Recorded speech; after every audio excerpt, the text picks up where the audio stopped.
हासिल करें तो वाराणसी आने का उद्देश्य? नहीं, कार्यक्रम है हमारे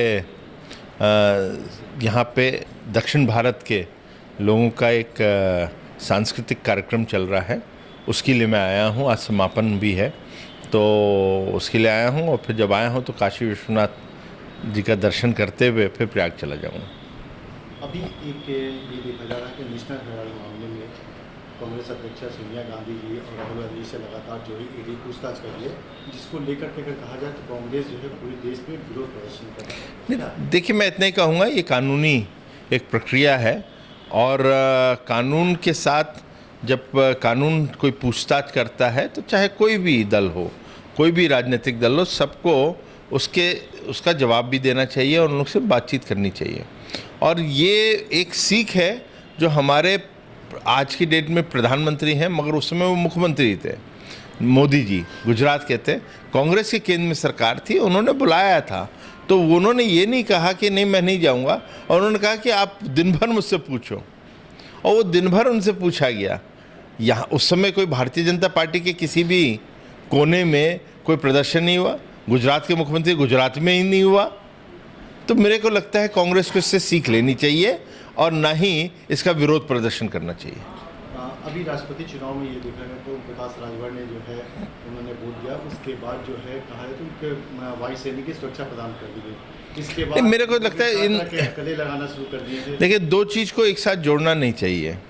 राष्ट्रपति जी का जब चुनाव था तो उसमें आपका एक कॉन्शियस वोट पड़ता है, और उनका जो कॉन्शियस था, उनको जो सही लग रहा था ओम प्रकाश राजभर, उन्होंने वोट दिया। और वो अति पिछड़े जाति से आते हैं और वहाँ पे अनुसूचित जाति की एक महिला पहली दफ़े बन रही हैं, तो कहीं ना कहीं उस भावना से वो जुड़े होंगे। तो मुझे लगता है उसको और वाई श्रेणी की जो सिक्योरिटी उसको नहीं जुड़ना चाहिए, क्योंकि वाई श्रेणी की जो सिक्योरिटी होती है इसका आकलन करती रहती है सिक्योरिटी फोर्सेस, और जब सिक्योरिटी फोर्सेस इसका आकलन जब करती है तो उसके आधार पर वो इसका वोट डलवाते हैं।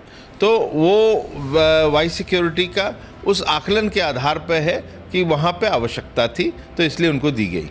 अभी अखिलेश यादव ने एक लेटर जारी किया जिसमें ओम प्रकाश राजभर को भी कहा कि आप भारतीय जनता पार्टी के मतलब संगठन में रहते हुए भी आपने भारतीय जनता पार्टी के लिए काम किया है और आप जाने के लिए स्वतंत्र हैं। वही जो शिवपाल यादव के लिए उन्होंने कहा कि आप स्वतंत्र हैं। देखिए, मैं ये उनका अंदरूनी मामला है।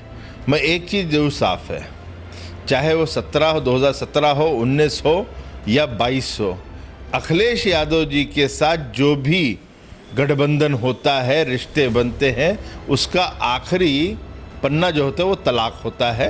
तो जो भी आएगा अंत में वो तलाक होता है। तो इन दोनों के साथ भी, ओम प्रकाश राजभर जी के साथ भी उन्होंने कहा और शिवपाल यादव जी के साथ भी उन्होंने यही किया।